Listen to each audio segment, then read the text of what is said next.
Hello, and welcome to 9.9 Comics with Chris and Kyle. I'm Kyle. And I'm Chris. And today we are going to be talking about comics being released on September 26, 2018. And I'm going to start it out today with Image Comics' release of Man-Eaters #1. This one's pretty interesting.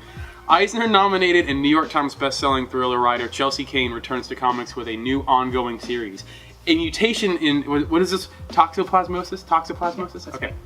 It's a big word for me, guys. Causes menstruating women to turn into ferocious killer wildcats, easily provoked and extremely dangerous. As panic spreads and paranoia takes root, the fate of the world rides on the shoulders of one 12-year-old girl. Part cat people, part The Handmaid's Tale, Man-Eaters will have everyone talking, apparently, because It's crazy. That's some crazy stuff right there, guys. From creative team behind the Eisner-nominated series Mockingbird, writer Chelsea Cain, artist Kate Niemczyk, it's a Russian name, colors Rachel Rosenberg, and letterer Joe Carmanga.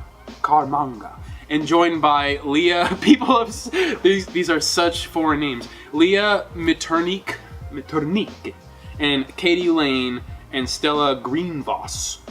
This September, the cat wants in.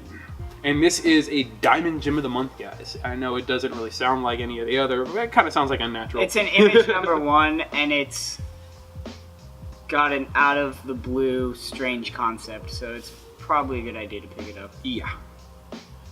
And moving on, we are going to get another small publisher, Ahoy Comics, with the release of High Heaven #1. This is going to be a really good one, guys.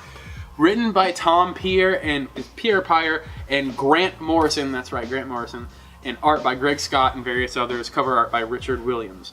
Chronic malcontent David Weathers dies and goes to heaven where everything is terrible and everybody hates a complainer. A savage satire written by Tom Peyer from Hourman and Batman 66 with art by Greg Scott from Black Hood and X-Files. And the socially awkward science adventures known as #Danger Kill a Dinosaur. Backup story by Tom Peyer, art by Chris Giarrusso, G-Man and Mini Marvels, and a cartoon by Shannon Wheeler, and so many ands. An all-news tech story by comics legend Grant Morrison. Festive fun times at the New World's Fair, illustrated by Rick Geary, painted cover by Richard Williams from Mad. So that's the Mad Magazine. Right. I remember that. I used to collect Mad magazines, believe it or not. When I first started getting into collecting comics, I also collected Mad magazines. And this looks just going to be pretty good. Moving on into Dynamite Entertainment, we have he's about this Vampirella and Deja Thoris #1, written by Eric Burnham and art by Adriano Silva. Cover art by Jay Anacleto. The encounter that was destined to happen. When an alien scout ship crashes on Mars, Deja Thoris must risk reigniting war with the Green Martians and becoming dinner for the White Apes. But how come everyone says there's white apes on Mars? But anyway, the stakes are raised so much higher when the ship is revealed to carry Vampirella, who is on a desperate mission of survival, one that might end before it truly begins. Vampires on Mars. Yes. So it's a clash of two big Dynamite characters, and it's gonna be huge. Moving into Dark Horse Comics, we have another Gem of the Month, and there's a reason why, because it is Stranger Things #1, written by Jody Hauser from, what was it, Mother Panic. We met her. She's a really nice lady. Yeah, she is. Really, She's really cool, down-to-earth lady. The nostalgia igniting hit Netflix original series comes to comic shelves. Follow Bill Byers. Bill Byers. It could be. Will Old man Byers, Will Byers. into a dimension of decay and destruction where he must use his wits and resolve to dodge the pursuit of the Demigorgon and escape the Upside Down. Written by Jody Hauser, Faith Orphan Black, and Mother Panic, and based on Will's unseen journey during season 1 of hit Netflix show Stranger Things. So it sounds like it's going to be following Will when he's in the Upside Down, I think it's abducted by. Yeah, so the show is, of course, following them trying to find Will and kind of going to Will a little bit here and there, but this will be the background behind that. And then finally we have Gamma #1 coming out of Dark Horse Comics, written by Eric Freitas and Ulysses Farinas, and art and cover art by Ulysses Farinas. Pokemon meets Power Rangers in this kaiju-packed mature parody that follows a monster trainer whose dreams of fortune and glory collide with his own hubris and the downfall of the entire planet in a story about betrayal and redemption in a world of bizarre, cute, and deadly monsters. Sounds like Planet of the Apes. Look at this, guys. Just look at this cover. It doesn't look like Planet of the Apes. It looks like a new Cartoon Network show that's going to come out or something. But me and Chris are going to look into it. It looks pretty good. Moving on from there, I'm going to start things off with DC, Justice League Odyssey #1. So this is one that a lot of people are really excited for. It's coming out of, spinning out of Justice League No Justice, just like Justice League Dark did. When a cosmic menace threatens worlds beyond our own in the Ghost Sector. The Ghost Sector. It falls to a new Justice League team to answer the call to battle. Cyborg, Starfire, Green Lantern, Jessica Cruz, and an out-of-his-element Azrael. Yes. Azrael in space. Azrael in space! Head to deep space inside a commandeered Brainiac skull ship. But as these wildcard teammates try to break through the impenetrable maelstrom imprisoning the desperate collection of planets, they discover something that nothing in the universe could have prepared them for. Darkseid, who says he's there to help? I mean, I believe it, because he can't conquer the universe if it's already conquered. Moving on from there into Marvel Comics, we have Spider-Geddon #0, and so this is already back order, not stocked, which is a huge deal, and probably one of the biggest points for me about this issue is the art and cover art is by Clayton Crane, so that is phenomenal art going to be in this book. Spider-Geddon is here. The end of all spiders doesn't exclude the star of the most anticipated video game of 2018. Marvel's Spider-Man is out September 7th, 2018. Okay, that's... Yeah, shut up, PlayStation. It's just This is about endorsing comic its books, video not game. PlayStation. Get out of here. How does he enter the Marvel Universe, and what role will he play in the final chapter of Spider-Verse? So this is fun. It's a book prequeling the rest of the Spider-Geddons, and introduces the video game Spider-Man into Spider-Geddon, since it is a mashup of all the different Spider-Man universes. Spider-Geddon. So that's going to be fun. Moving on from there, also out of Marvel, we have Infinity Wars Iron Hammer #1. This is an easy one to get all of because it's only going to be 1 and 2. This also is already back order, out of stock, and as you can see from the cover art, it looks like Iron Man is holding Thor's hammer. Which I, personally, am all about. Infinity, and this is in the Infinity Warps runs. So Infinity Warps, when Stark Odinson, the brainy but arrogant son of the Allfather, was kidnapped by ice giants and forced to make them an armory, he turned their forges against them and became the armored Asgardian Iron Hammer. I like it. I'm about it. This is I want to see fun. Tony Stark wreck with Mjolnir. Yeah. It's gonna be a lot of fun. I'm looking forward to it. It's sort of like the Marvel's What Ifs, but Yeah. a little bit different.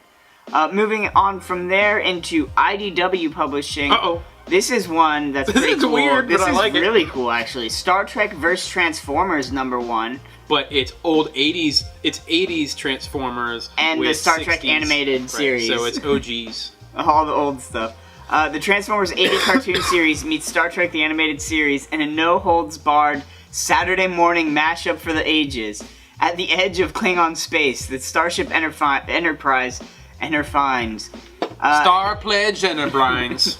The Starship Enterprise finds there's more to the final frontier than meets the eye. Oh, when no. Kirk and his crew come face to face with the strangest life Star forms Trek. of all, Cybertronians. More than meets the eye. This unprecedented crossover brings together two of the greatest science fiction universes of all time in the style of their classic animated series. A 5-year mission meets a 4-million-year war. Written by two titans of their respective properties, John Barber, writing Optimus Prime and Transformers Robots in Disguise, as well as Transformers Bumblebee movie prequel, and Mike Johnson, the most prolific Star Trek comic book writer of all time. Philip Murphy's A and B covers connect to form an amazing heroes and villains image. So this is one where it's a connecting cover out of A and B. You don't have to keep... That's pretty cool. Decepticons have no chill, and I I have no tolerance for Decepticons. Yeah. All hail Megatron. All hail Megatron. I hate you. Anyway, I bet Megatron and the Klingons are gonna get along great. you know what's gonna get along great? Me and the 9.9 no-brainer! You? Yeah, You? Yeah, me, because you me. were gone. Me, because I was sick last week. Yeah.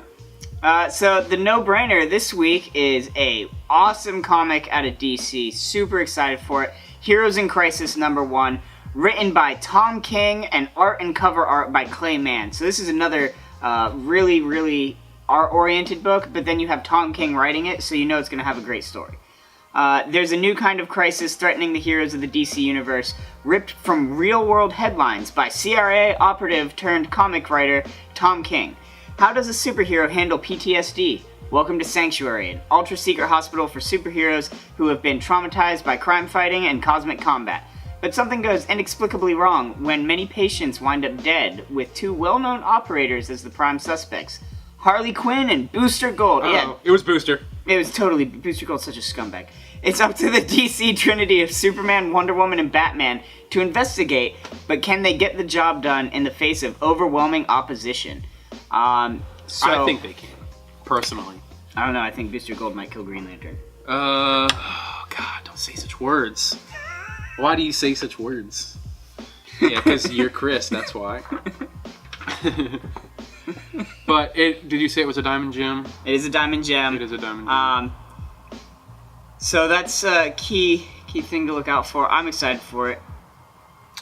But that seems to be it for the 9.9 no-brainer. Moving on to the honorable mentions, we have Batman's Kings of Fear #2, Bone Parish #2, Beyonders #2, Cold Spots #2, Doomsday Clock #7. I'm so stoked. Finally. Edge of Spider-Geddon #4. This is the final issue of Spider-Geddon, guys. Edge of Spider-Geddon. Edge of Spider. Yeah, sorry.